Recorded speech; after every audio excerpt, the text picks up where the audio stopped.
Also on Capitol Hill, lawmakers got an earful from pilots and industry insiders about the Boeing and the grounded 737 MAX jet. Now, MAX 8s in this country and many places around the world have been stuck on the runway after two fatal crashes just months apart. Today, Dan Carey of the Allied Pilots Association worries Boeing has not done enough. I believe the Boeing engineers have indeed found the problems to the software issues facing the MAX. And therefore, the redundancies are now embedded in the aircraft in the event of a misfiring of the MCAS going forward. However, at APA, we remain concerned about whether the new training protocol, materials, and methods of instruction suggested by Boeing are adequate. But at this year's Paris Air Show, Boeing apologized for the deaths and the disruption to people's lives. And now the International Consolidated Airlines Group says it wants to buy 200 737 MAX planes. Now, this is going to be the first order of the jets for Boeing since they were grounded in March. To learn more, we're joined by our friend Jamie Finch, former Director of Government and Family Affairs at the National Transportation Safety Board. Jamie, thank you so much for joining us. You're very welcome. Yes.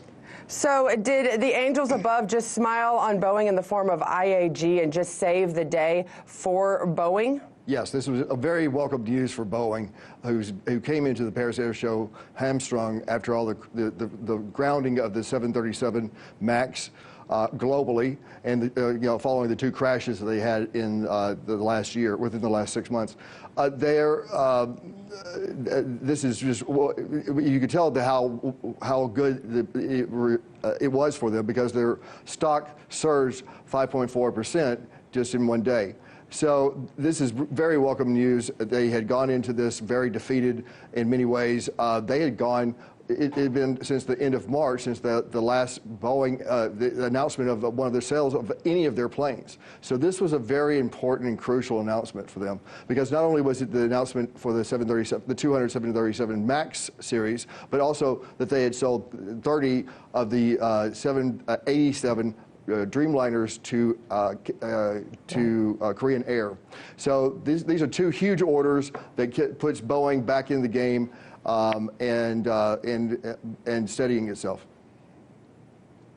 But that's the thing, Jamie. I'm sitting here thinking in my mind, okay, if I was trying is this just about making a deal because obviously Boeing's at its low point, or the lowest it's been in a long time?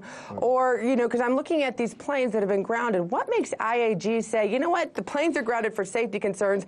I'm going to go buy 200 of these same types of planes. What's behind the thinking of this? Do they have that much confidence in Boeing and the product that it has going forward? Well, I mean, let's look at the history. Boeing is an excellent company. It produces the world's best airplanes, and their reputation has been tarnished some with this recent rash of crashes with the 737 MAX series, but they will recover from that, and they're proving that right now. They're a very popular aircraft. A lot of airlines have gone either Airbus or Boeing, so they don't have to transfer back and forth. Right. But then some are mixing their fleets up again.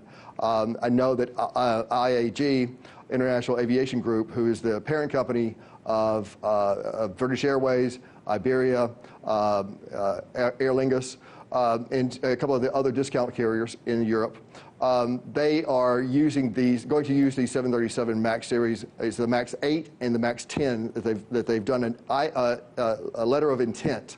Now the deal's not finalized, but it's a letter of intent, right, to buy these. So they're going to use these on the short hauls by all of those airlines around Europe.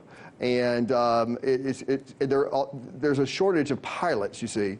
And so if one airline right. is locked into just Airbus, or one is just a Boeing, they can't cross-reference their pilots and so forth and attract and recruit new pilots. And so some of the airlines are looking at those advantages that they get by mixing up their fleet. Well, and you bring up the pilots, because I do want to get to this last point, talking about the pilots union testifying in front of Congress.